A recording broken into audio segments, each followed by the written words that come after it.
नमस्कार। अमन study point पर आप लोगों का हार्दिक स्वागत है।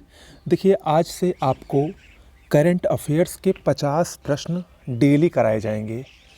इससे पहले एक और सूचना आपको दे दें कि हमारे चैनल पर यूपी पीसीएस और आरओ एआरओ एग्ज़ाम से पहले जो आपको पीडीएफ प्रोवाइड कराई जाती है, हालांकि वो पेड पीडीएफ होती है, पहले बता दो, लेकिन हाँ, ऐसी पीडीएफ होती है 90% से ऊपर क्वेश्चन सीधे सीधे उससे मिलते हैं।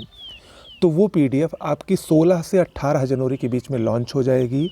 1 साल की मेरे खुद हैंड राइटिंग में लिखी गई नोट्स होगी वो, और पिछले 1 साल की घटनाओं पर बहुत ही बेहतरीन तरीके से उसको बनाया जा रहा है। ओके, उससे पहले आपको ये जो टेस्ट है वो लगातार मिलेंगे। तो अब आपको डेली एक हिंदी का टेस्ट 60 प्रश्न, 50 प्रश्न करंट अफेयर्स के और जीएस के इम्पॉर्टेंट प्रश्न, यानी सब आपको यहाँ पर बेहतरीन तरीके से तैयार कराया जाएगा।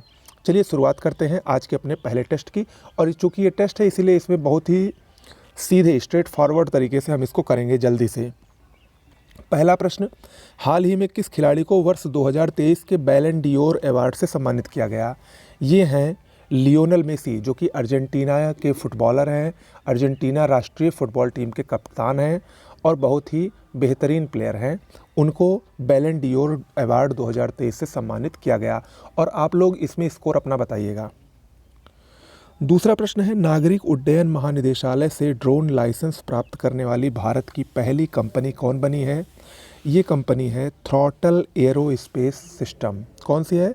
Throttle aerospace system. Option A इसमें बिल्कुल सही होगा। अगला प्रश्न है, ब्रिटिश एंड्योरेंस चैंपियनशिप में भाग लेने वाली पहली महिला भारतीय कार रेसर कौन है जिसने ब्रिटिश एंड्योरेंस चैंपियनशिप में भाग लिया? ये है हुमैरा मुश्ताक। ऑप्शन बी इसमें सही होगा। अगला है, हाल ही में किस कंपनी ने भारत की सैटेलाइट आधारित गीगाबिट ब्रॉडबैंड सेवा शुरू की है? ये रिलायंस जियो ने शुरू की है। ऑप्शन सी इसमें सही होगा।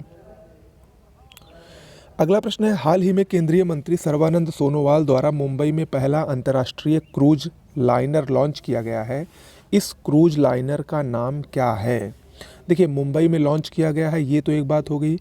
इसका नाम क्या है? कोस्टा सिनेना। क्या नाम है? कोस्टा सिनेना। ऑप्शन बी इसमें सही होगा। अगला है, हाल ही में the Hindu business line change maker awards 2023 में change maker of the year पुरस्कार से किसे सम्मानित किया गया?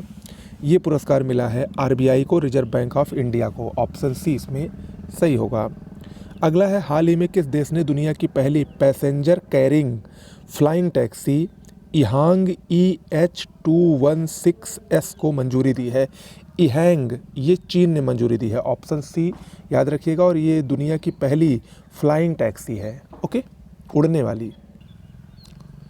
चलिए अगला प्रश्न है, नवंबर 2023 में पहला आर्टिफिशियल इंटेलिजेंस सुरक्षा शिखर सम्मेलन 2023 का आयोजन किस देश में किया गया? ये आयोजन ब्रिटेन में किया गया है। पहला आर्टिफिशियल इंटेलिजेंस पर आधारित सुरक्षा शिखर सम्मेलन कहाँ पर? ब्रिटेन में। अगला है, भारत का पहला शहर कौन सा है जिसे यूनेस्को ने सिटी ऑफ लिटरेचर के रूप में मान्यता दी है? सिटी ऑफ लिटरेचर यानी साहित्य का शहर। ये मान्यता मिली है कोझिकोड को, जो कि केरल में स्थित है। केरल के कोझिकोड को साहित्य का शहर और मध्य प्रदेश के ग्वालियर को संगीत के शहर के रूप में मान्यता दी गई है, याद रखिएगा। अगला है, सतर्कता जागरूकता सप्ताह 2023 की थीम क्या है? इसकी थीम है भ्रष्टाचार का विरोध करें, राष्ट्र के प्रति समर्पित रहें। ऑप्शन डी इसमें सही होगा। अगला है, हाल ही में जारी प्राइम ग्लोबल सिटीज़ इंडेक्स 2023 में कौन सा शहर शीर्ष स्थान पर रहा? इसमें अगर आप देखें तो मनीला इसमें शीर्ष पर रहा। ऑप्शन ए इसमें सही होगा।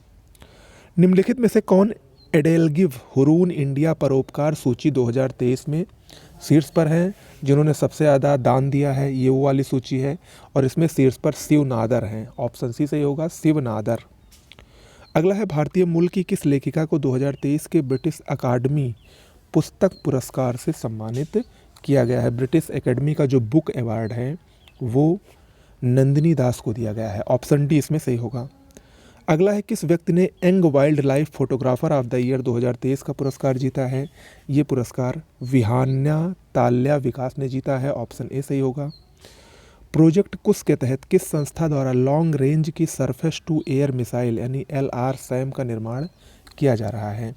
ये DRDO द्वारा निर्मित की जा रही है। किसके द्वारा? DRDO द्वारा। हाल ही में कोलिंस डिक्शनरी ने वर्ड ऑफ द ईयर 2023 किसे चुना है? कोलिंस डिक्शनरी द्वारा वर्ड ऑफ द ईयर का जो खिताब है वो दिया गया है AI को, आर्टिफिशियल इंटेलिजेंस को। अगला है, निम्नलिखित में से भारत का कौन सा विश्वविद्यालय अपना खुद का उपग्रह SSAMU सैट लॉन्च करने वाला है? देखिए, AMU से मतलब ही होता है अलीगढ़ मुस्लिम यूनिवर्सिटी, तो इसमें ऑप्शन ए सही होगा, अलीगढ़ मुस्लिम विश्वविद्यालय। अगला है, वनडे विश्व कप इतिहास में वनडे विश्व कप में भारत की ओर से सबसे ज़्यादा विकेट लेने वाले गेंदबाज कौन बने हैं? अभी विश्व कप जो खत्म हुआ है, मोहम्मद शमी, ये वनडे विश्व कप के इतिहास में सबसे अधिक विकेट लेने वाले भारतीय गेंदबाज बन गए हैं। ओके। अगला है, रोसाटॉम कंपनी द्वारा किस देश में दुनिया का सबसे ऊंचा परमाणु रिएक्टर अनुसंधान स्थापित किया गया है? ये बोलीविया में स्थापित किया जा रहा है। ऑप्शन सी इसमें सही होगा। अगला है, हाल ही में अपने सभी जिलों में हॉलमार्किंग केंद्र स्थापित करने वाला पहला राज्य कौन बना है? सभी जिलों में हॉलमार्किंग केंद्र स्थापित करने वाला पहला राज्य केरल बना है। ऑप्शन ए इसमें बिल्कुल सही होगा। अगला है, आयुर्वेद में नवाचार और अनुसंधान को बढ़ावा देने के लिए किस मंत्रालय के तहत केंद्रीय आयुर्वेदिक विज्ञान अनुसंधान परिषद ने आयुर्वेद ज्ञान नैपुण्य पहल, जिसको अग्नि कहा जाता है, इसकी शुरुआत की है? ये शुरुआत आयुष मंत्रालय द्वारा की गई है। ऑप्शन डी इसमें सही होगा। आगे बढ़ते हैं। हाल ही में प्रदान किए गए GI टैग उत्पादों के संबंध में कौन सुमेलित नहीं है? इसमें आप देखिए और बताइए। देखिए, काजू गोवा, केसर जम्मू कश्मीर, बख्तार फल लद्दाख, इनमें से कोई नहीं, तो इसमें ऑप्शन डी सही होगा, इनमें से कोई नहीं। ओके। अगला है, हाल ही में हुई नियुक्तियों के संबंध में कौन सुमेलित है? आपको बताना है इसमें से कौन सुमेलित है। तो इसमें अगर देखेंगे तो नीदरलैंड के प्रधानमंत्री मार्क रूट बने हैं, लाइबेरिया के जोसेफ बोकाई, अर्जेंटीना के जेवियर गोरोडो माइली, यानी उपयुक्त सभी सही हैं। ऑप्शन डी इसमें सही होगा, सभी सही हैं। अगला है, भारतीय मसाला अनुसंधान संस्थान कोझिकोड ने IISR चंद्रा नामक अधिक उपज वाली किस मसाले की नई किस्म को विकसित किया है? इस किस्म का नाम, ये जो किस्म है वो है काली मिर्च की। किसकी? काली मिर्च की। ऑप्शन बी इसमें सही होगा।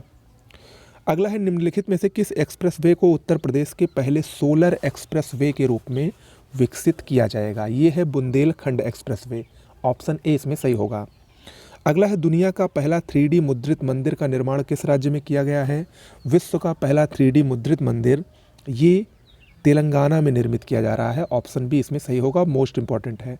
अगला है, नवंबर 2023 में पाकिस्तान के सर्वोच्च नागरिक सम्मान निशान-ए-पाकिस्तान से सम्मानित होने वाले चौथे भारतीय कौन बने हैं?